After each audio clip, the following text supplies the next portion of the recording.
I sat across from my father at Romano's Steakhouse, watching his weathered hands shake as he reached for his water glass. 18 years had passed since Frank Fletcher threw me out of his house, declaring that I wasn't worthy of carrying the family name.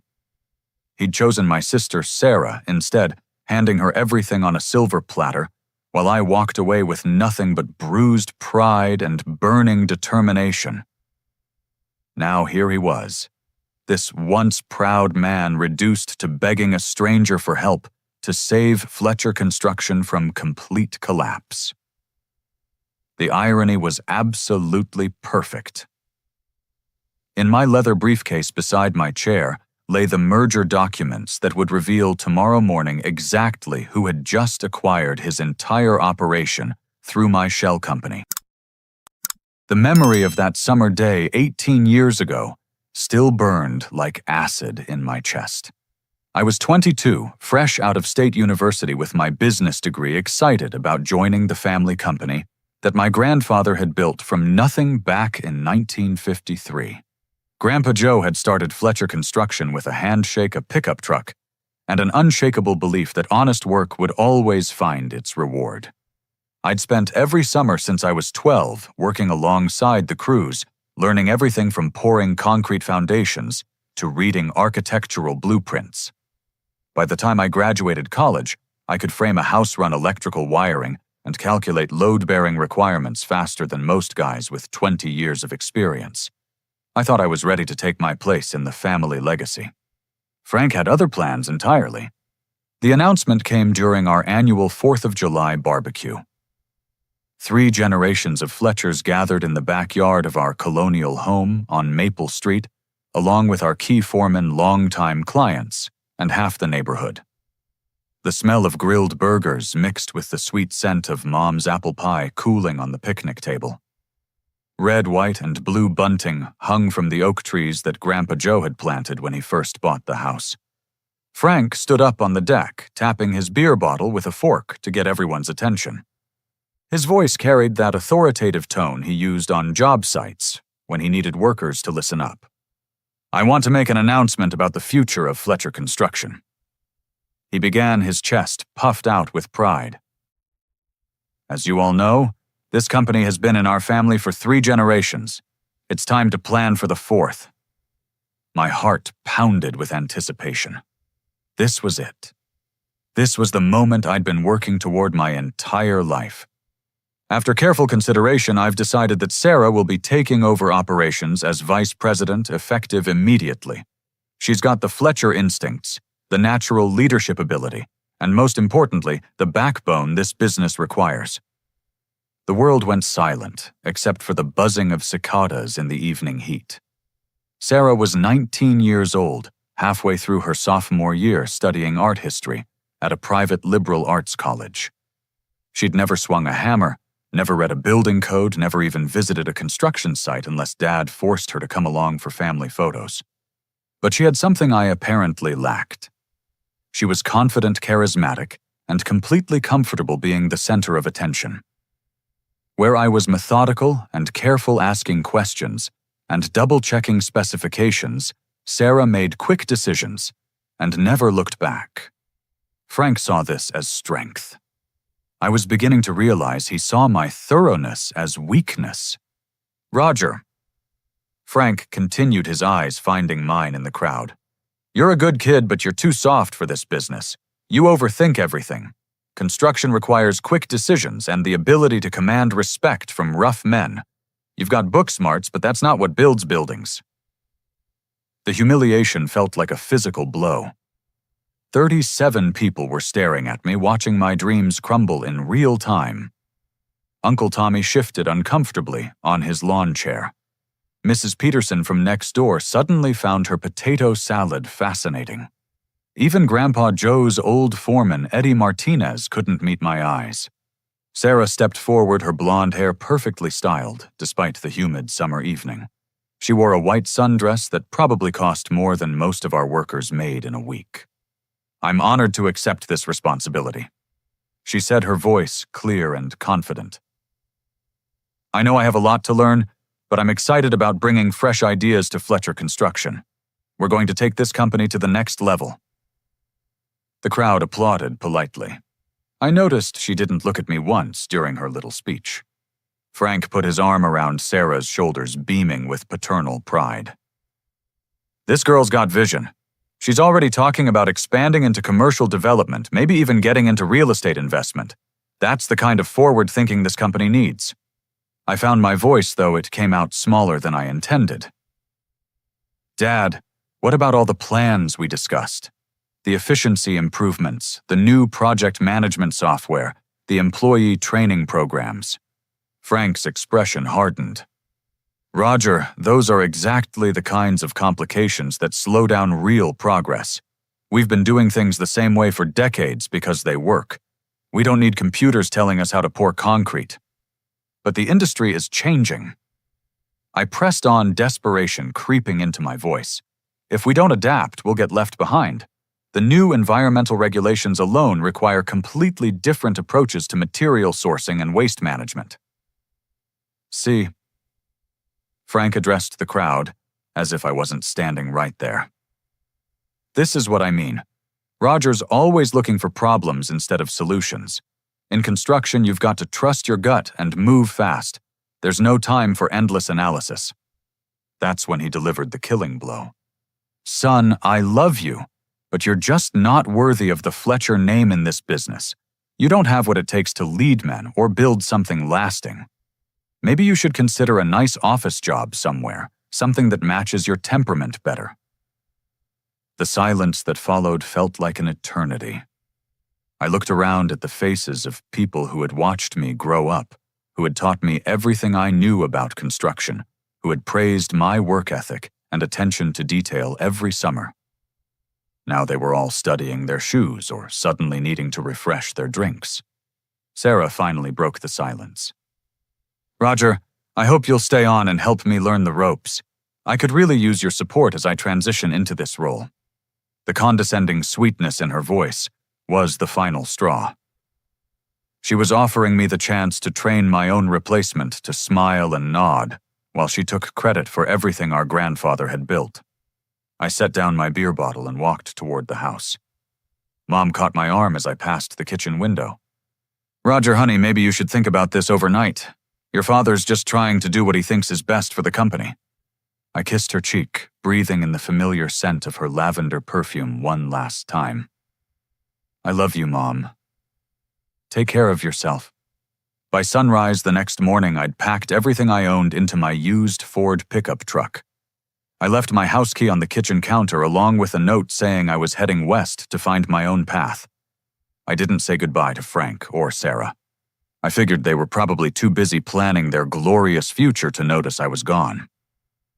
As I drove through our neighborhood for the last time, I passed the job sites, where I'd learned to work with my hands, where Grandpa Joe had taught me that every foundation had to be perfect because everything else depended on it. I made myself a promise that day. I would build something better than Fletcher Construction, something that would make them realize exactly what they'd thrown away. 2 weeks later, I discovered just how deep Frank's betrayal ran. I was working for a small contractor in Phoenix, trying to establish myself in a new market, when I called a potential client who had initially seemed interested in my services. The conversation went cold immediately. "Look, kid," the developer said, "I got a call from Frank Fletcher back in your hometown. He told me you had some problems with reliability and anger management, said you couldn't handle the pressure of real construction work, and that I should be careful about trusting you with anything important." I hung up the phone and sat in my studio apartment staring at the water stain on the ceiling. It wasn't enough for Frank to reject me and humiliate me in front of everyone I'd ever known. He was actively sabotaging my attempts to build a new life anywhere within a 500-mile radius of home. That night, I started making phone calls to every contact I had in the construction industry. The story was always the same. Frank Fletcher had reached out personally to warn them about his unstable son who couldn't be trusted with important projects. Instead of breaking my spirit, this betrayal forged something harder inside me. If Frank wanted to destroy my reputation, I'd build a new one so impressive that nobody would care what he had to say. I'd start from zero and climb higher than he'd ever dreamed possible. And someday, somehow, I'd make sure he understood exactly what he'd lost when he chose Sarah over the son who actually understood what it meant to be a Fletcher. 3 states away from home, in a town where nobody knew the Fletcher name. I started over with nothing but my work boots and a determination that burned hotter than the Arizona sun. Phoenix was booming in the early 2000s, with subdivisions sprawling across the desert faster than contractors could frame them. I rented a tiny studio apartment in a complex that catered to construction workers, the kind of place where the pool was always broken and the air conditioning barely worked. My neighbors were mostly men like me trying to build something from nothing, though none of them were running from family betrayal. The first 6 months were brutal. I took whatever work I could find, starting as a basic laborer on crews that needed an extra pair of hands. Digging trenches in 110-degree heat, hauling materials up 3 flights of stairs, cleaning job sites until my fingers bled from handling rough concrete blocks. But every evening, exhausted as I was, I studied. I bought every construction trade magazine, every book on project management, every manual on new building techniques I could afford. While other guys were drinking beer and watching television, I was learning about revolutionary approaches to energy efficiency, studying case studies of successful construction companies, and teaching myself computer-aided design software on a used laptop I'd bought from a pawn shop. My breakthrough came when I landed a job with Desert Sun Construction, a mid-sized company that specialized in commercial projects. The owner, Jake Morrison, was old-school tough but fair. He noticed that I could read blueprints better than guys with twice my experience and that I never made the same mistake twice. Roger, hi to it, he said one day as we wrapped up work on a small office building. I've been watching you. You've got something most of these guys don't have. You think 3 steps ahead.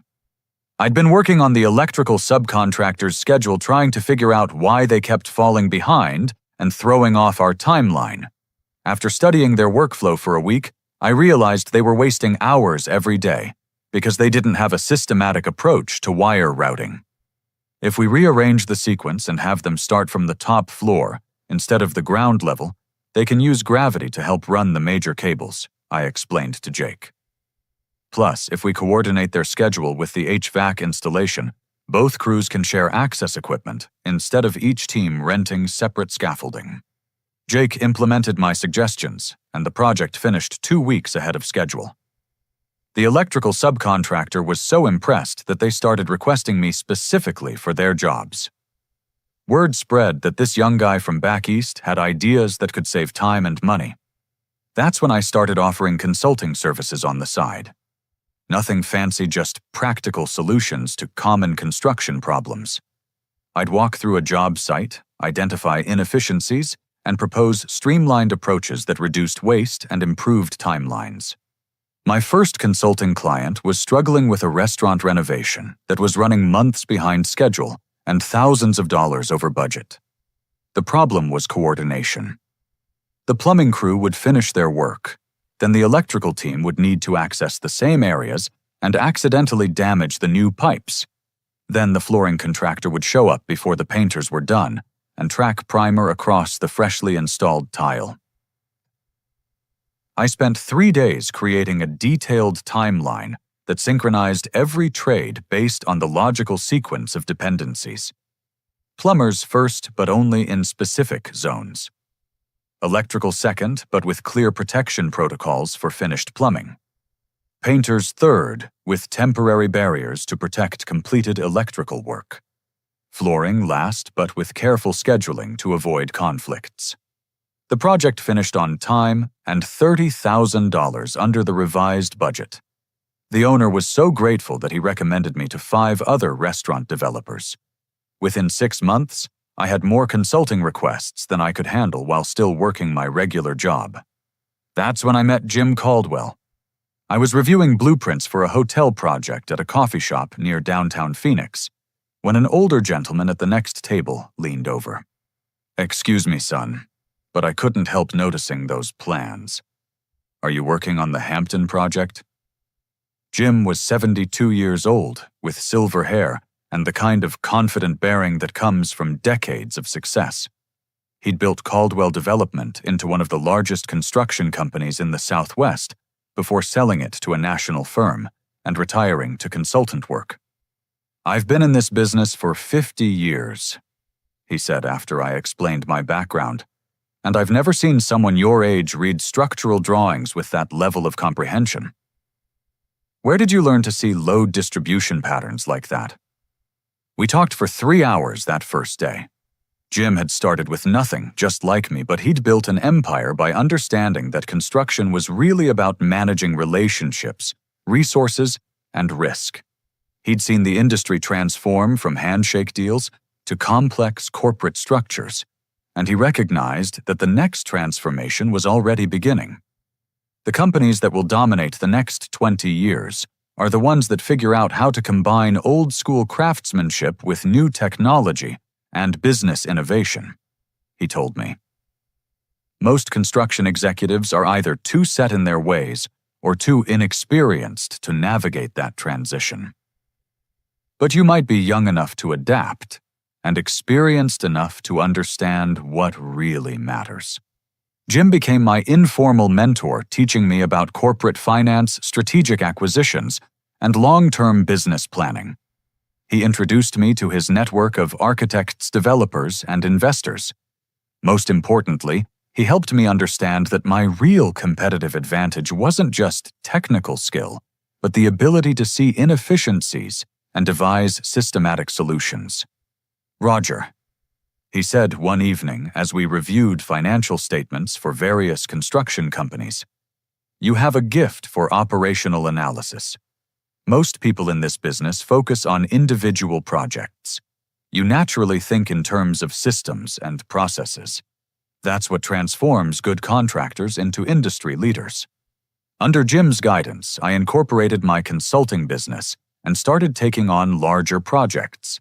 I hired 3 other young engineers who shared my passion for innovation, and we developed proprietary software for construction project management that integrated scheduling, resource allocation, and cost tracking in ways that existing systems couldn't match. We called the company Apex Development Group, a name that reflected our commitment to reaching the highest standards in everything we did. I chose the name carefully, wanting something that suggested excellence without revealing my personal history. By my 4th year in Phoenix, Apex was managing projects worth millions of dollars. We specialized in complex commercial developments that other companies found too challenging or risky. Our reputation for finishing ahead of schedule and under budget attracted clients from across the Southwest. But I never forgot about Fletcher Construction. I subscribed to industry publications from my home state, tracked their projects through public records, and maintained contact with suppliers and subcontractors who worked with them. I was building detailed intelligence about their operations, their financial health, and their competitive position. What I discovered was both satisfying and concerning. Sarah had indeed brought fresh ideas to Fletcher Construction, but most of them involved cosmetic changes that looked impressive in marketing materials, without addressing fundamental operational issues. She'd redesigned their logo, updated their website, and started attending networking events where she charmed potential clients with her confidence and enthusiasm. But the actual construction work was suffering. Project timelines were increasingly unreliable. Cost overruns were becoming common, and their reputation among subcontractors was deteriorating. Frank was trying to compensate by bidding on larger projects, but this only magnified their operational problems. Through industry contacts, I learned that Fletcher Construction had been awarded a major government contract to build a new federal courthouse. The project was worth $12 million and would be their largest undertaking ever. Sarah was being credited in trade publications as the visionary who had positioned the company to compete for such prestigious work. But I recognized the project specifications immediately.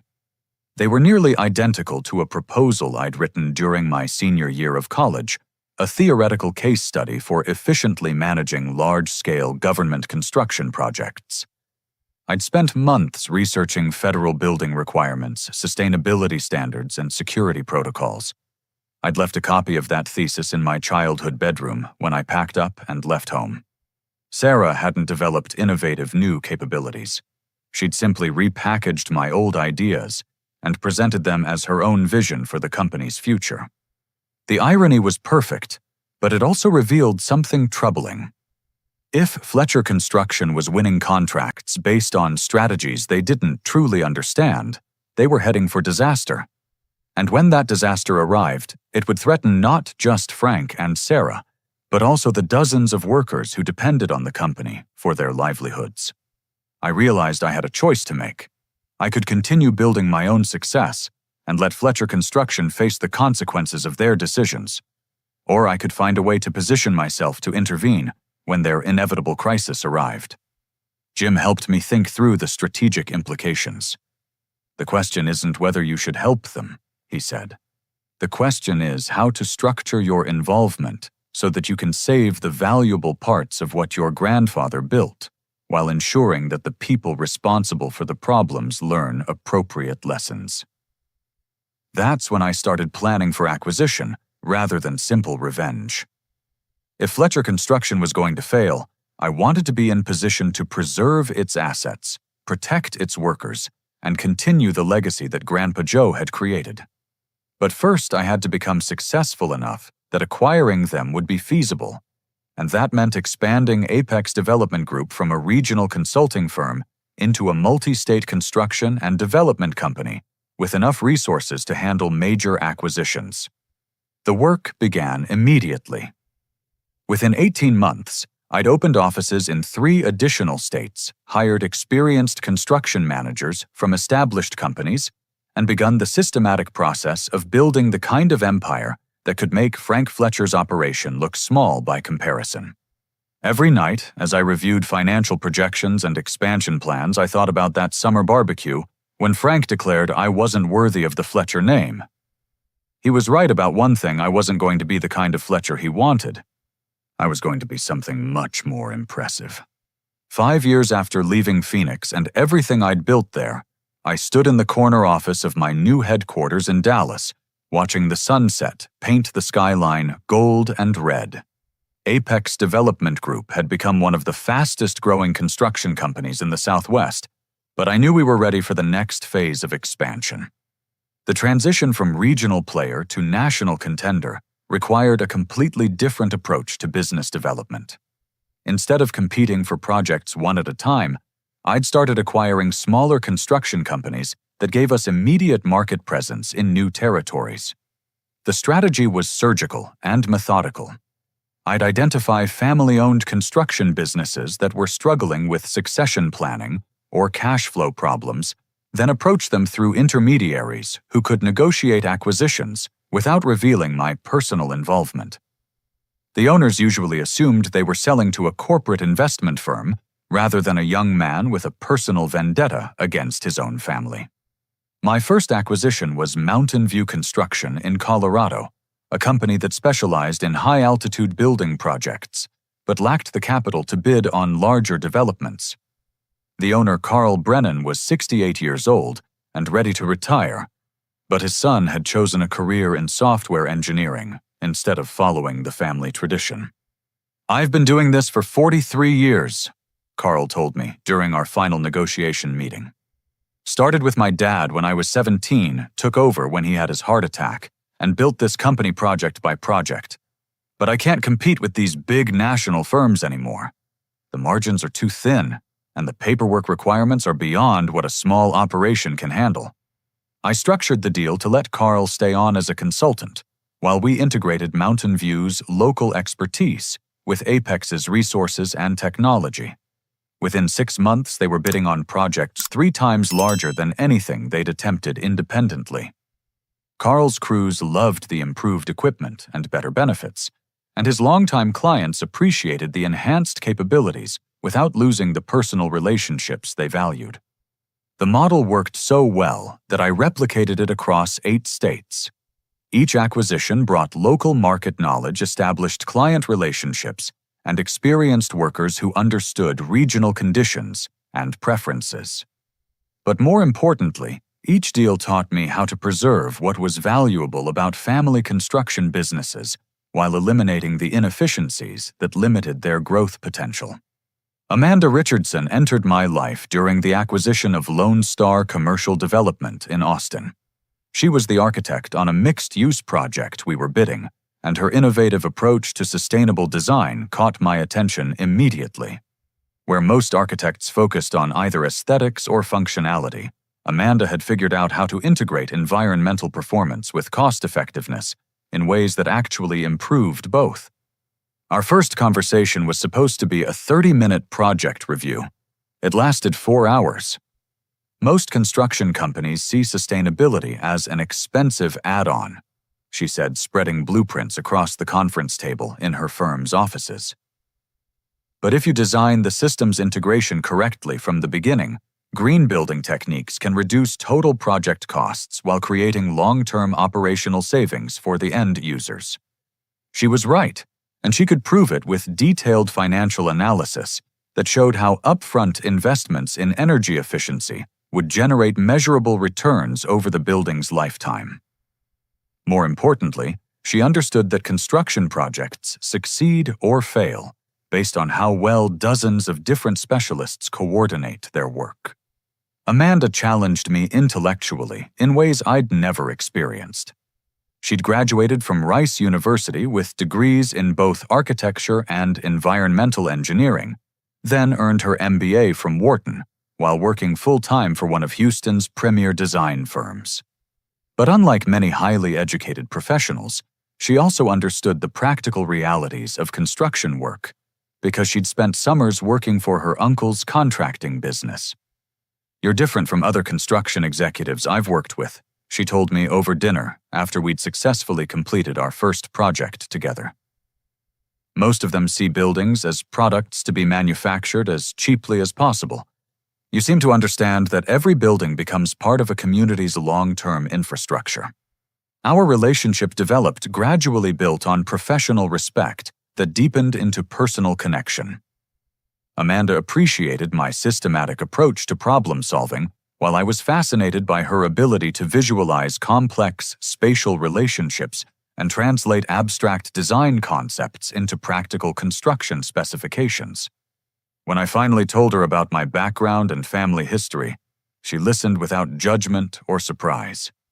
"So you're building this empire partly to prove something to your father," she said matter-of-factly. "That's not unusual. Most successful entrepreneurs are driven by some combination of vision and personal motivation. The question is whether your success will ultimately be about revenge or about creating something meaningful." Amanda understood ambition because she had plenty of her own. She'd left her secure position with an established firm to start her own practice specializing in projects that combined architectural innovation with environmental responsibility. We became partners in both business and life, pushing each other to think bigger and aim higher.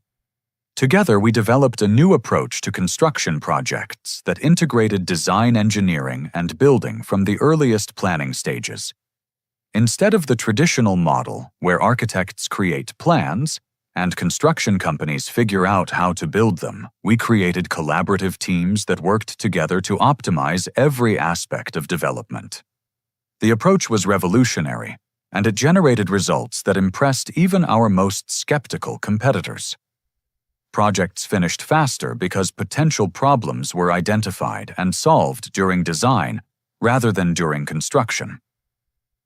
Costs were lower because the building methods influenced design decisions rather than being an afterthought. And the final buildings performed better because every system was designed to work together efficiently. Word of our innovative methods spread throughout the construction industry. We started getting requests to speak at conferences, to consult on challenging projects, and to partner with other companies that wanted to adopt our integrated approach. But I never lost focus on my long-term objective. Every success brought me closer to having the resources and reputation necessary to deal with Fletcher Construction when their inevitable crisis arrived. Which was why I'd hired Marcus Webb. Marcus was a private investigator who specialized in corporate intelligence, the kind of discreet professional who could gather information about business operations without attracting attention or raising suspicions.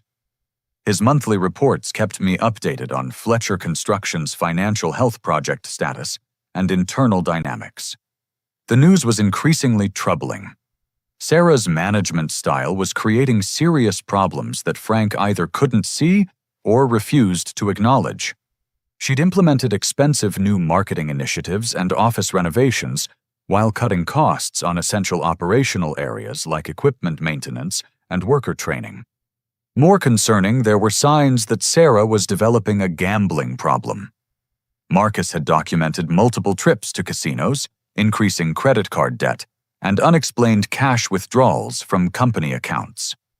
The pattern suggested someone who was struggling with addiction and potentially using company resources to fund their habit.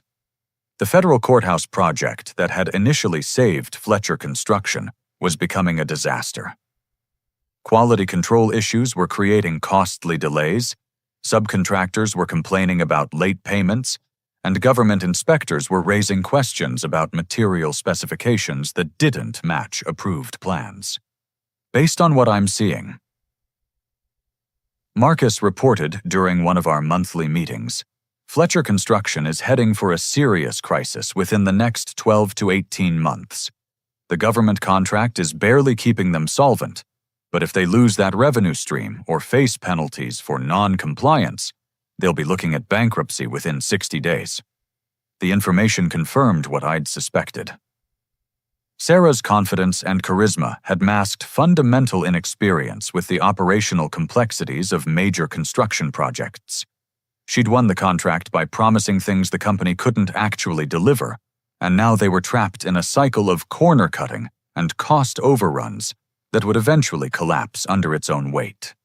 Frank was apparently trying to manage the crisis by taking on additional debt and micromanaging every aspect of operations, but his interference was only making the coordination problems worse.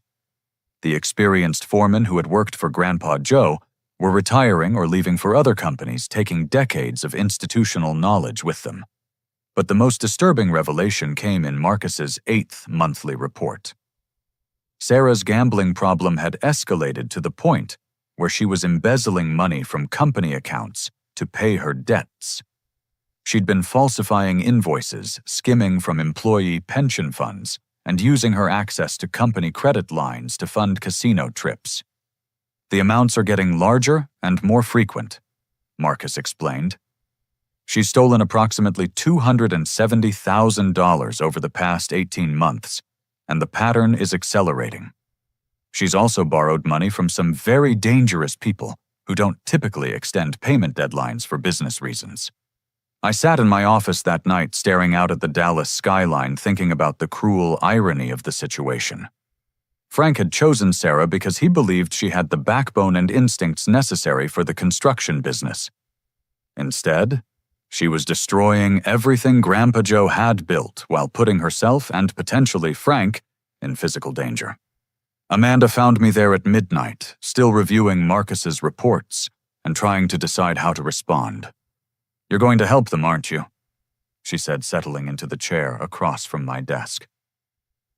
"I should let them face the consequences of their choices," I replied. Frank made it clear that I wasn't family anymore. Sarah chose to accept everything that should have been partly mine. They created this situation through their own arrogance and poor judgment. "But you're not going to let them destroy what your grandfather built," Amanda said. "It wasn't a question." She was right, of course. Regardless of how Frank and Sarah had treated me, Fletcher Construction represented 3 generations of honest work and community contribution. The company employed 63 people who had nothing to do with our family drama. And somewhere in that failing organization were the values and traditions that Grandpa Joe had instilled in me during those long summer days when he taught me that every foundation had to be perfect. If I'm going to intervene, I said, it has to be on my terms. I won't just bail them out so they can make the same mistakes again. There has to be accountability and real change. Amanda smiled. "So what's your plan?" I pulled out a legal pad and started sketching the framework for what would become the most complex and personally satisfying business deal of my career. If Fletcher Construction was going to be saved, it would be because they accepted help from the son Frank had declared unworthy of the family name. And when that help arrived, it would come with conditions that would force everyone involved to confront the true cost of the choices they'd made. The first warning came on a Tuesday morning in March when Marcus called me before 7 a.m. with urgency in his voice that I'd never heard before. "Roger, we need to meet today. The situation with Fletcher Construction just got dramatically worse, and there are safety concerns now that go beyond business problems." We met at a coffee shop in downtown Dallas, far from my offices, and any place where we might be overheard. Marcus looked like he hadn't slept, and the thick folder he carried contained photographs and documents that painted a picture of a company in complete freefall. The government inspectors found serious structural problems with the courthouse project. He began spreading photos across the small table between us. "Sarah has been authorizing the use of substandard materials to reduce costs and cover the money she's stolen. We're not talking about cosmetic issues here. We're talking about support beams that don't meet load-bearing specifications and electrical systems that violate basic safety codes." The photographs showed construction work that made me physically sick. Concrete foundations with visible cracks, steel reinforcement bars that were clearly the wrong gauge for the structural requirements, and electrical panels that had been installed without proper grounding systems. This wasn't just poor workmanship. It was negligence that could result in building collapse or electrical fires. The Federal Contracting Office has suspended all payments pending a complete engineering review, Marcus continued. They're also talking about prosecuting for fraud if they determine that the substandard materials were used intentionally to inflate profit margins. But the legal problems were just the beginning. The photographs Marcus showed me next revealed the human cost of Sarah's gambling addiction and financial desperation. She owes $420,000 to a loan shark operation run by Vincent Torino, Marcus explained. These aren't casino debts anymore. She borrowed directly from organized crime figures who don't negotiate payment plans or accept excuses. The surveillance photos showed Sarah meeting with men in expensive suits outside casino hotels, her body language revealing desperation and fear.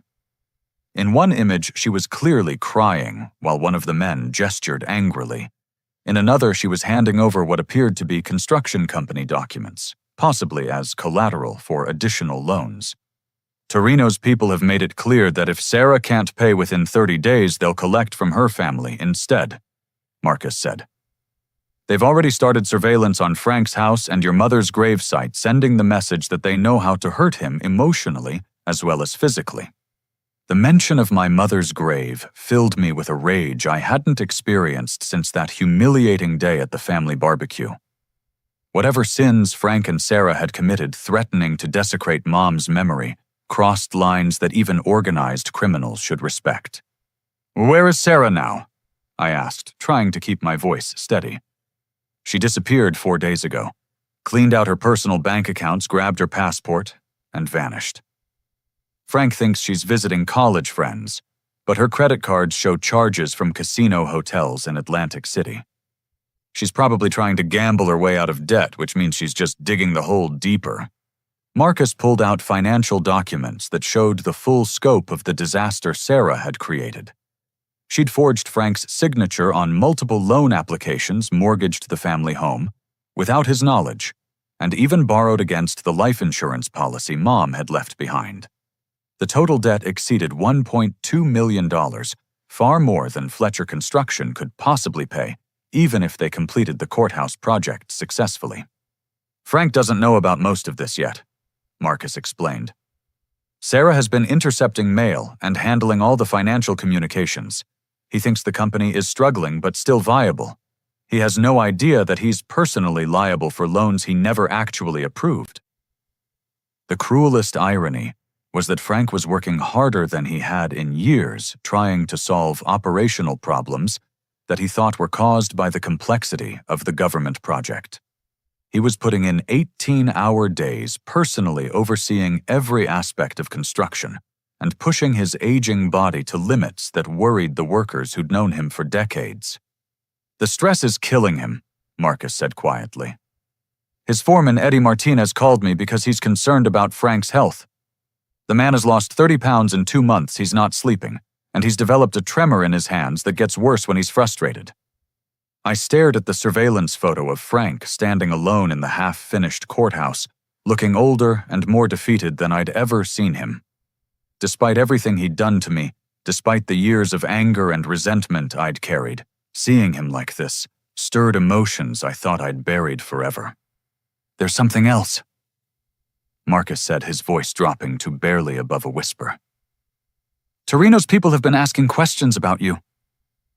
My blood went cold. What kind of questions? They know Frank has a son who left town years ago and became successful in construction. They're trying to figure out if you might be worth approaching as an alternative source of payment for Sarah's debts. The implications hit me like a physical blow. Not only were these criminals threatening Frank, but they were potentially targeting Amanda and our business as leverage to collect money that Sarah had stolen. They don't know about Apex Development Group yet. Marcus continued, "But it's only a matter of time before they connect Roger Fletcher to Roger Williams, the name you've been using for business purposes. When that happens, they'll realize you have significant financial resources." I'd legally changed my last name to Williams 3 years earlier, partly to distance myself from the Fletcher family drama, and partly to avoid exactly this kind of situation. But the name change wouldn't protect me indefinitely if organized crime figures started investigating seriously. "What's your recommendation?" I asked, though I was already forming my own plan. "You need to decide quickly whether you're going to help Frank or cut all ties and disappear until this situation resolves itself," Marcus said. "If you're going to intervene, it has to be soon, because Torino's deadline is in 3 weeks. And if you're going to stay out of it, you need to make sure there's no way they can trace you back to Apex Development Group." That evening, I sat in our home office with Amanda reviewing everything Marcus had discovered and trying to decide on the best course of action. Amanda had been quiet throughout my explanation, but I could see her analytical mind working through the complexities. "This isn't really about business anymore," she said finally. "This is about whether you can live with yourself if you let your father get hurt by problems your sister created." She was right, but the situation was more complicated than simple family loyalty. "If I bail them out," I said, "I'm not just paying Sarah's gambling debts. I'm enabling her addiction and teaching her that there are no real consequences for stealing and lying. That doesn't help anyone long term." "But if you don't intervene," Amanda replied, "your father could be seriously injured by people who don't care about teaching lessons or personal growth, and 63 innocent workers will lose their jobs when Fletcher Construction collapses." We spent hours that night researching Vincent Torino and his organization, trying to understand exactly what we were potentially dealing with. The news wasn't encouraging. Torino had been arrested multiple times for extortion and assault, but he'd never been successfully prosecuted because witnesses had a tendency to recant their testimony or simply disappear. His loan shark operation was particularly vicious, targeting people with gambling addictions who had access to significant assets or earning potential.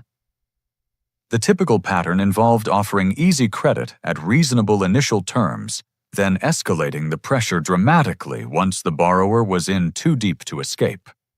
"Sarah fits their perfect victim profile," Amanda observed. "Gambling addiction, access to company funds, family members with potential resources, and enough social status that she'll go to extreme lengths to avoid public exposure of her problems." By dawn, I'd made my decision. I couldn't let Frank get hurt by criminals regardless of our personal history. But I also couldn't simply pay Sarah's debts and pretend the underlying problems didn't exist. Instead, I was going to force a confrontation that would resolve all of these issues permanently. The first step was arranging a meeting with Frank, ostensibly to discuss a potential business transaction, but actually to assess the situation firsthand and determine how much he knew about Sarah's activities. The second step was developing a comprehensive plan to neutralize the criminal threat, while ensuring that Sarah faced appropriate consequences for her actions.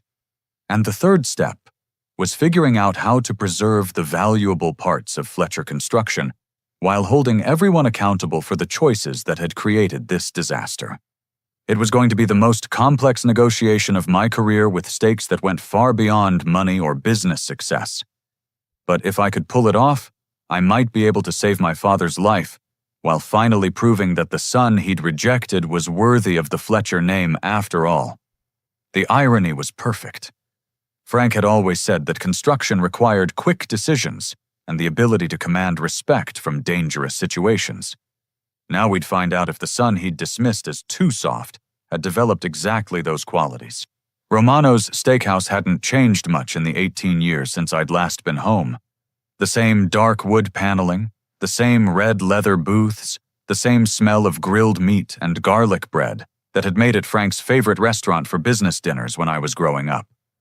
I arrived 15 minutes early, choosing a corner table that offered clear sight lines to both entrances while keeping my back to the wall. Marcus had confirmed that Torino's men were still watching Frank, and I couldn't afford to be surprised by uninvited guests at this meeting. Frank walked through the front entrance at exactly 6 p.m., looking around nervously as the hostess led him towards my table. The 18 years had not been kind to him. His thick brown hair had gone completely gray, deep lines creased his face around his eyes and mouth, and his once powerful frame seemed diminished, almost fragile. But what struck me most was the defeat in his posture. The confident swagger that had defined Frank Fletcher for as long as I'd known him was gone, replaced by the careful movements of a man who'd been beaten down by circumstances beyond his control. He slid into the booth across from me, his hands shaking slightly as he reached for the water glass the server had provided. "Thank you for meeting me, Mr. Williams," he said, his voice hoarse with exhaustion.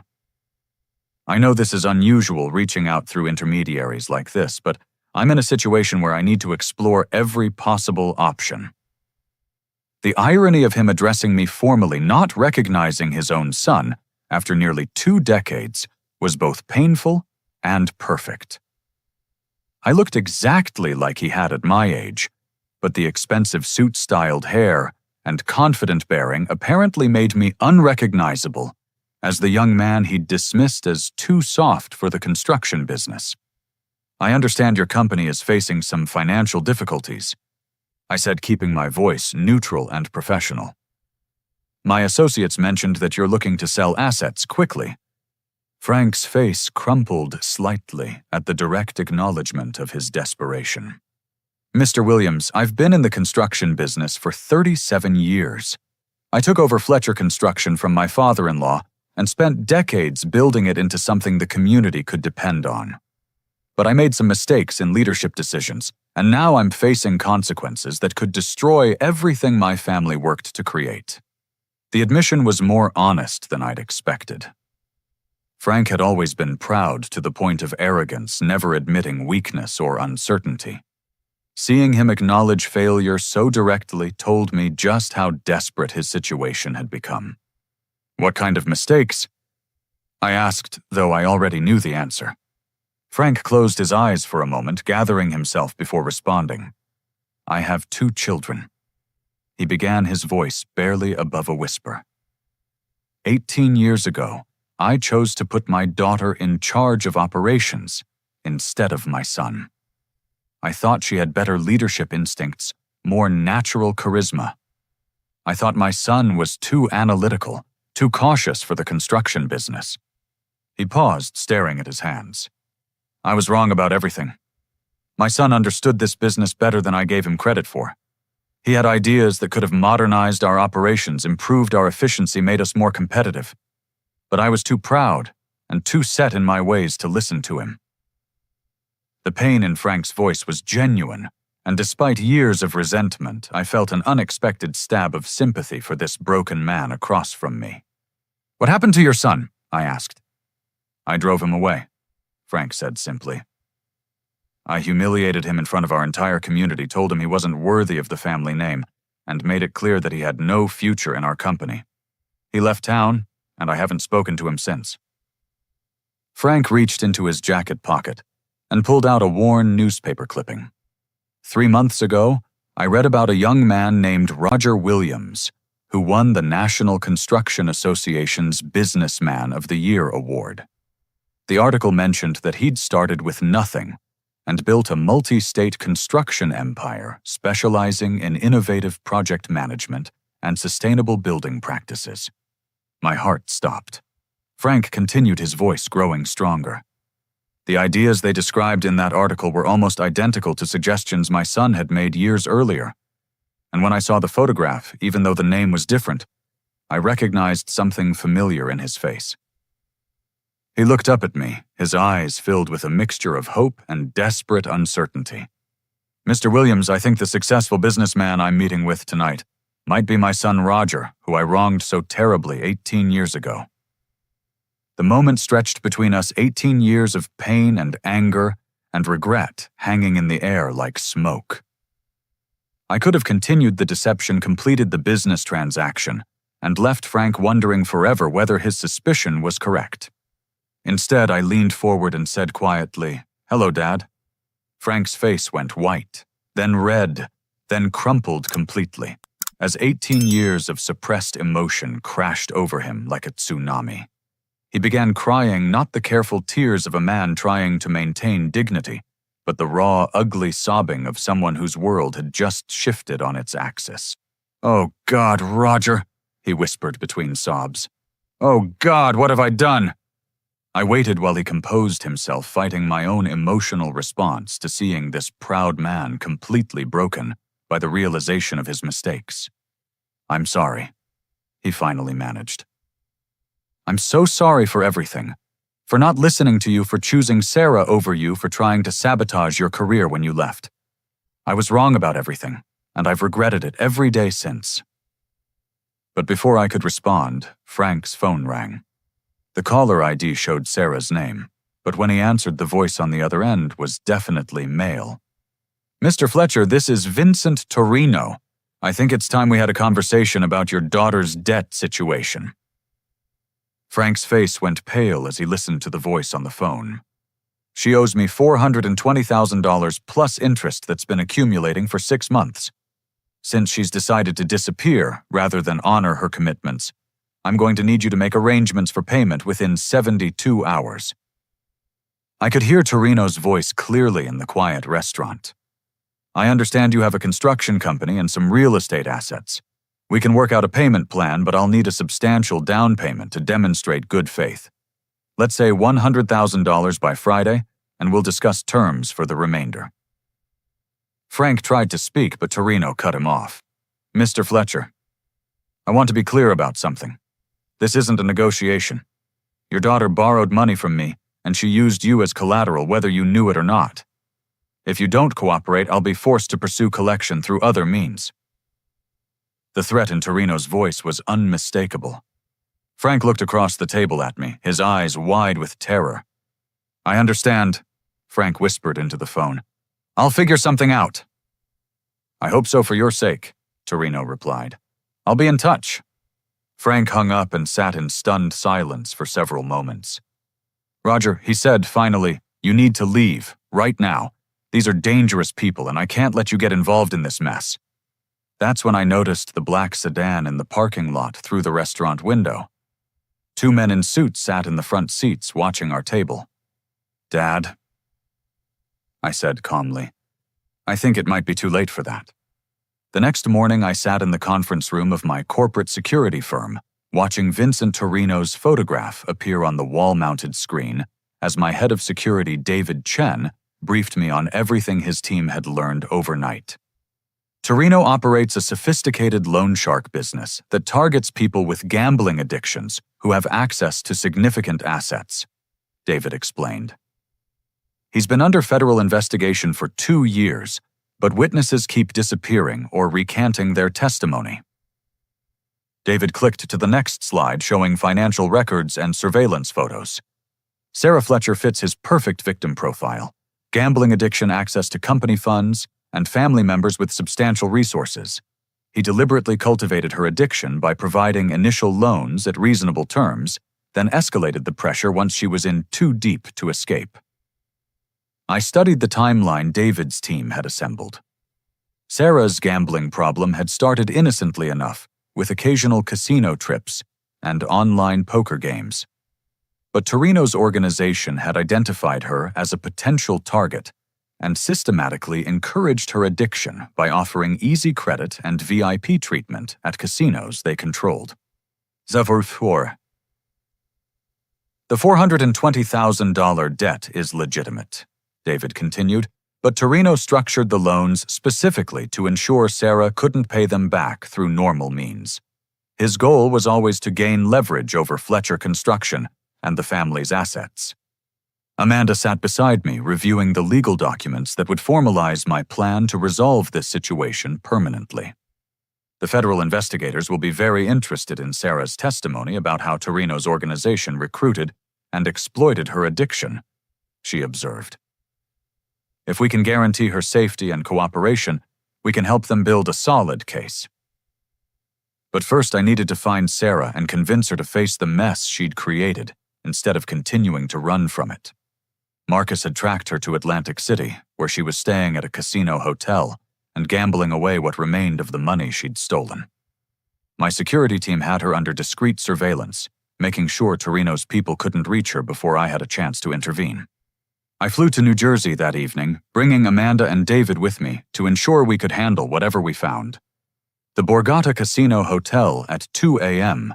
was exactly what I expected desperate people feeding slot machines with money they couldn't afford to lose the air thick with cigarette smoke, and the kind of desperation that makes people believe the next hand will solve all their problems. Sarah was at a blackjack table in the high-limit section, surrounded by empty drink glasses and betting chips worth more than most people made in a month. She'd lost weight since I'd last seen her, and her once perfect appearance was disheveled in a way that suggested she'd been gambling for days without proper sleep or meals. I approached the table quietly, taking the empty seat beside her. "Hello, Sarah." She looked up, her eyes unfocused from alcohol and exhaustion. It took several seconds for recognition to register. "Roger," she whispered, as if seeing a ghost. "What are you doing here?" "I'm here to help you get out of the hole you've dug," I said calmly. "But first you need to step away from the table." Sarah's hands shook as she reached for her chips, but I gently stopped her. "Leave them," I said. "You're done gambling." For a moment I thought she might argue or try to run. Instead, she began crying, the same kind of raw sobbing that had overwhelmed Frank the night before. "I can't stop," she whispered. "I know I'm destroying everything, but I can't stop. Every time I try to quit, I tell myself just one more hand, just one more chance to win back what I've lost." I helped her up from the table and guided her to a quiet corner of the hotel lobby where Amanda and David were waiting. "Sarah," I said gently, "Torino's people have threatened to hurt Dad if you don't pay your debts. They've been watching his house, following him to work, making it clear that they know how to hurt him physically and emotionally." Sarah's face went white. "I never meant for Dad to get involved. Torino said the loans were just between him and me." "That was never true," David interjected. "Torino specifically targets people whose families have assets he can pursue if the primary borrower defaults. You were always just the entry point to get leverage over Fletcher Construction." I explained the plan we'd developed to resolve the situation safely and permanently. "The federal investigators need your testimony to build a case against Torino's organization," I said. "If you cooperate fully and help them understand how they recruited and exploited your addiction, they can protect you from retaliation while pursuing charges that will shut down their operation." Sarah looked skeptical. "What about the money I stole from the company I forged Dad's signature on loans embezzled from employee pension funds and used company credit lines for personal expenses? Even if the FBI protects me from Torino, I'm still looking at federal fraud charges." Amanda leaned forward, her voice calm and professional. The prosecution will be much more interested in Torino's organization than in pursuing charges against someone who was clearly being exploited, she explained. If you provide complete cooperation and agree to enter a comprehensive addiction treatment program, we can negotiate a plea agreement that focuses on restitution rather than jail time. But Sarah still didn't understand the full scope of what I was offering. How can I possibly make restitution? She asked. I've stolen over $400,000 from Fletcher Construction, plus all the money I owe Torino. Even if I worked for the rest of my life, I could never pay back that much. That's when I revealed the final piece of my plan. Sarah, I said, I'm going to buy Fletcher Construction from Dad and restructure it as a subsidiary of my company. You're going to work there under proper supervision, helping to rebuild what you damaged. Every penny of your salary above basic living expenses will go toward restitution until the debt is fully paid. Sarah stared at me in disbelief. You'd actually help me after everything I did, after I took everything that should have been partly yours. I'm not doing this for you, I said honestly. I'm doing it for Dad, for the 63 people who work for Fletcher Construction, and for Grandpa Joe's legacy.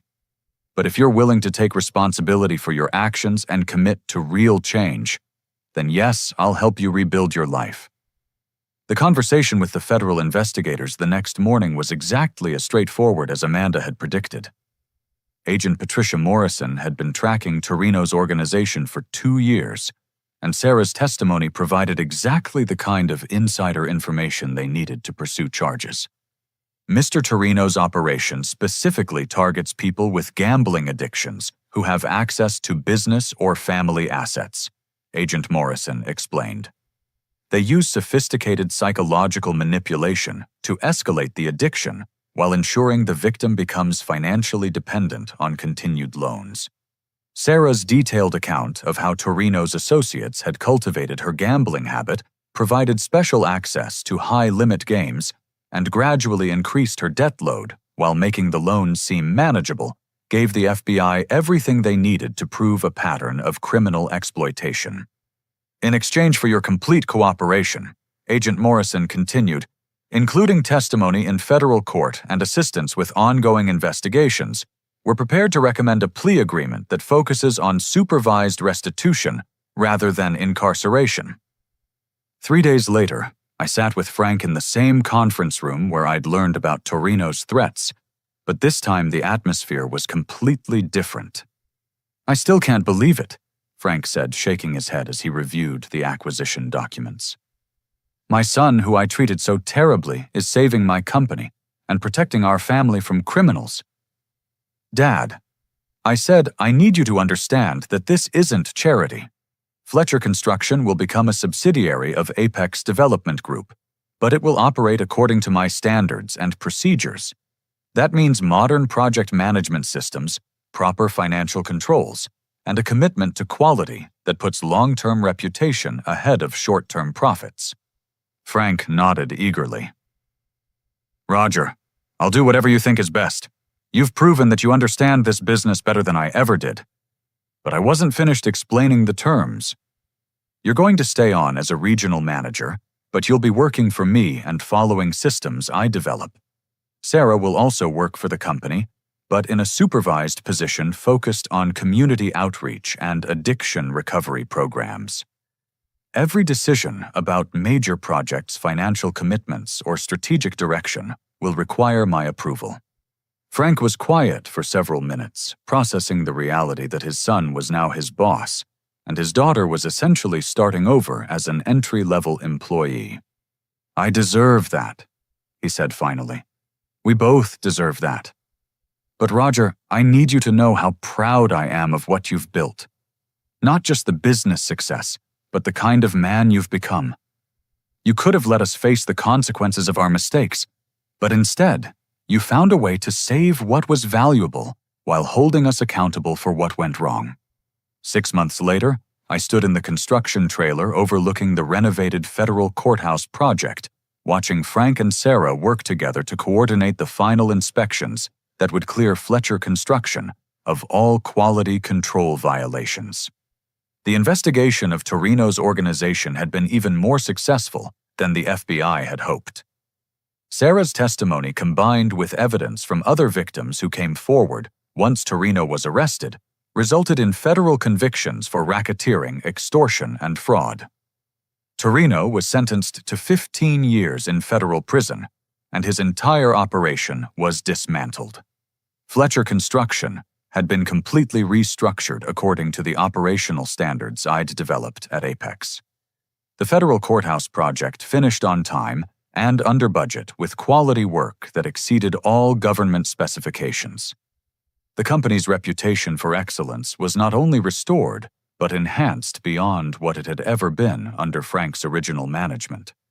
Sarah had embraced her role in the company's community outreach program with an intensity that surprised everyone. She'd completed residential addiction treatment and was now working with other families affected by gambling addiction, using her experience to help people recognize and address the warning signs before they reached crisis situations. I lost everything because I thought I could gamble my way out of problems instead of facing them honestly, she said during a presentation to local business leaders about addiction awareness. My brother saved our family by showing me that real solutions require hard work, accountability, and the courage to ask for help when you need it. Frank had adapted to his new role with remarkable grace. Instead of resenting my authority, he seemed genuinely grateful for the structure and oversight that had eliminated the stress and uncertainty that had been killing him. "Working for you is like getting a masterclass in modern construction management," he told me one evening as we reviewed project schedules together. "I'm learning things at 68 years old that I should have figured out decades ago." But the most meaningful change was in our personal relationship. The anger and resentment that had poisoned our family for 18 years was finally healing, replaced by mutual respect based on honest acknowledgement of past mistakes and shared commitment to building something better. Amanda and I had decided to relocate our primary residence back to my hometown, partly to oversee the Fletcher Construction integration, but mostly because we'd realized that running away from family problems hadn't actually solved them. "You know what's interesting about this whole situation?" Amanda observed, as we walked through the construction site where I'd learned to work with my hands as a child. "You achieved everything you set out to prove to your father, but the real satisfaction came from choosing forgiveness over revenge." She was absolutely right. All the business success in the world hadn't provided the emotional closure I'd found in those moments when Frank broke down and apologized when Sarah committed to rebuilding her life, and when our family finally started dealing honestly with the pain we'd caused each other. The federal courthouse project wasn't just a construction success. It had become a symbol of what was possible when people took responsibility for their mistakes and worked together to build something meaningful. The morning sun cast long shadows across the construction site, where 3 generations of Fletcher craftsmanship were finally united with modern innovation and ethical business practices. I stood beside Frank and Amanda at the groundbreaking ceremony for our newest project, a housing development specifically designed for military veterans transitioning to civilian life. "Ladies and gentlemen," I addressed the gathered crowd of city officials, veterans advocates, and construction workers. "This project represents everything we believe about building communities, not just buildings. Each home will incorporate energy-efficient design, accessible features for veterans with disabilities, and shared community spaces that encourage the kind of mutual support that helps people heal and thrive." The applause was warm and genuine, but what moved me most was seeing Frank's face as I spoke. The pride in his eyes wasn't the superficial satisfaction of a father claiming credit for his son's success, but rather the deeper contentment of someone who had learned to find meaning in work that served others. Sarah stepped forward to explain her role in the project's community outreach component. "As someone who nearly destroyed my family through addiction and poor choices," she said, her voice steady and confident, "I understand how easy it is to lose your way when you're struggling with problems that feel too big to solve. This housing development isn't just about providing affordable homes. It's about creating a supportive community where veterans can build new foundations for their lives, just like I've been able to rebuild mine. The past year had transformed Sarah in ways that went far beyond her recovery from gambling addiction. Working with other families affected by financial crisis and addiction had given her a sense of purpose that her previous role as Fletcher Construction's heir apparent had never provided. She'd discovered that helping people solve real problems was more satisfying than any casino jackpot could ever be. After the ceremony, Frank and I walked through the construction site together, examining the foundation work that would support the first phase of veteran housing. "You know what your grandfather would have said about this project?" Frank asked, running his weathered hand along a perfectly straight concrete form. "What's that, Dad?" "He always told me that the most important thing about any foundation is that it has to support not just the building you're planning today, but whatever needs to be built on it in the future. You never know what challenges or opportunities are coming, so you build it strong enough to handle anything." Frank paused, looking out over the site where dozens of homes would soon provide stability for veterans and their families. "I think that's what you've done with our family, Roger. You didn't just solve the immediate crisis with Sarah's gambling and the loan sharks. You built something strong enough to handle whatever comes next."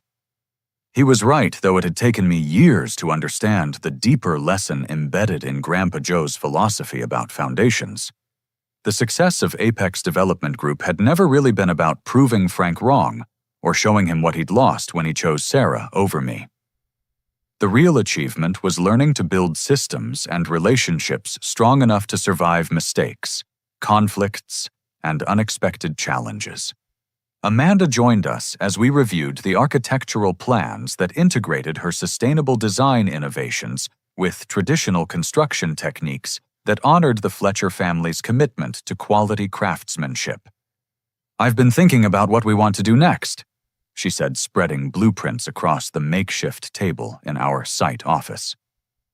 "There are hundreds of communities across the country that need exactly this kind of integrated approach to affordable housing, sustainable design, and community development." The vision she outlined was ambitious, but achievable.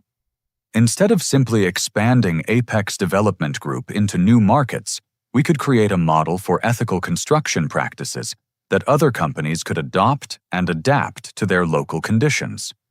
We could establish partnerships with regional construction firms sharing our project management systems and design innovations while maintaining local ownership and community connections, Amanda explained.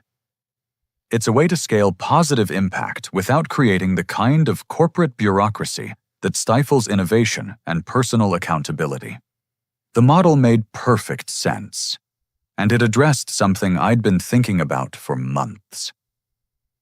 The construction industry was full of family businesses struggling with the same kinds of succession planning, financial management, and operational modernization challenges that had nearly destroyed Fletcher Construction. Instead of simply acquiring these companies or letting them fail, we could create a network of independent but coordinated firms that shared best practices while maintaining their unique local character and family traditions. That evening, as we celebrated the successful groundbreaking with a barbecue that reminded me of happier times from my childhood, I realized that the most meaningful success wasn't measured in dollars or project completions. Sarah approached me as I stood watching the sunset paint the construction site in shades of gold and orange. "Roger," she said quietly, "I know I've thanked you before, but I don't think you really understand what you've given me. It's not just the second chance or the job or even helping me get clean from the gambling addiction." She paused, choosing her words carefully. "You showed me that it's possible to face the worst consequences of your mistakes and still build something meaningful from what's left. I spent months thinking my life was over, that I'd destroyed everything beyond repair. But working on these community projects has taught me that every ending can also be a beginning if you're willing to do the hard work of rebuilding." Frank overheard her comments and joined our conversation. "Your brother taught me something similar," he said to Sarah, then turned to address me directly. "Roger, I spent 18 years regretting the decision I made at that barbecue when I chose Sarah over you. I thought the mistake was permanent, that I'd lost my chance to have a relationship with the son who actually understood what this family business was supposed to represent. Frank's voice grew stronger as he continued. But what you've shown me is that mistakes don't have to be permanent if you're willing to take responsibility for them and work to make things right. Not just apologizing, but actually changing the behaviors and attitudes that created the problems in the first place. As the evening wound down and the construction crew packed up their tools, I found myself thinking about the unexpected journey that had brought us to this moment. 18 years ago, Frank had declared that I wasn't worthy of the Fletcher name because he thought I lacked the backbone and instincts necessary for the construction business. He'd been partially right. The young man who left home with nothing but bruised pride and burning resentment wouldn't have been capable of handling the complex challenges that had tested our family over the past year. But the experiences of building Apex Development Group learning from mentors like Jim Caldwell and developing the strategic thinking necessary to navigate corporate acquisitions and criminal threats had forged exactly the kind of strength that the construction business actually required. Not the superficial toughness that Frank had valued in Sarah's confident decisiveness, but the deeper resilience that comes from facing failure, learning from mistakes, and building systems strong enough to withstand unexpected pressures. 3 months later, I stood in the same courthouse that had nearly destroyed Fletcher Construction this time for the ribbon-cutting ceremony that officially opened the building for public use. Federal Judge Patricia Williams, who would be presiding over cases in the new facility, made remarks that captured the symbolic significance of the project's successful completion. "This courthouse represents more than just a new building for our community," she said. "It represents the kind of craftsmanship and integrity that we hope to see in all aspects of public service." The construction team overcame significant challenges to deliver a facility that will serve our community for generations to come. The irony wasn't lost on any of us that the project, which had almost destroyed our family business, had become the foundation for everything we'd built since. As we drove home that evening, Amanda and I reflected on the lessons embedded in our unexpected journey back to my hometown. "You know what's interesting about this whole experience?" she said. "You achieved everything you originally set out to prove about your business abilities and leadership potential. But the real satisfaction came from learning that success means creating something larger than yourself, not just accumulating personal achievements." She was absolutely right. The young man who had left home 18 years earlier had been focused on proving Frank wrong and showing him what he'd lost. The man who had returned was more interested in building foundations strong enough to support whatever challenges and opportunities the future might bring. 6 months later, as I watched Frank and Sarah work together to coordinate our latest project, a community center that would provide addiction counseling and job training services, I realized that we had achieved something more valuable than business success or personal vindication. We had learned that every foundation, whether it's supporting a building or a family or a community, requires the same essential elements: honesty about past mistakes, commitment to doing better in the future, and the kind of patient, careful work that builds something strong enough to last. The Fletcher name now represented not just 3 generations of construction expertise, but also the possibility of redemption, forgiveness, and the kind of growth that comes from facing difficult truths about ourselves and choosing to build something better. And as I looked out over the community we were helping to create filled with homes for veterans, support services, for families in crisis, and opportunities for people to rebuild their lives after making serious mistakes, I knew that Grandpa Joe would be proud of what his legacy had become. Not just a successful construction company, but a foundation strong enough to support whatever needed to be built next. What does it mean to you when someone gets a second chance to prove their worth after being written off by the people who should have believed in them most? Have you ever had to choose between holding on to justified anger or taking the harder path of forgiveness and rebuilding? Share your thoughts in the comments below. And if this story resonated with you, please like this video and subscribe for more stories about family redemption and the power of building something meaningful from the pieces of what was broken. Don't forget to share this with someone who might need to hear that it's never too late to build new foundations, no matter how badly the old ones were damaged. Thank you for taking this journey with me, and remember that every ending can also be a new beginning if you're willing to do the hard work of rebuilding with integrity and hope.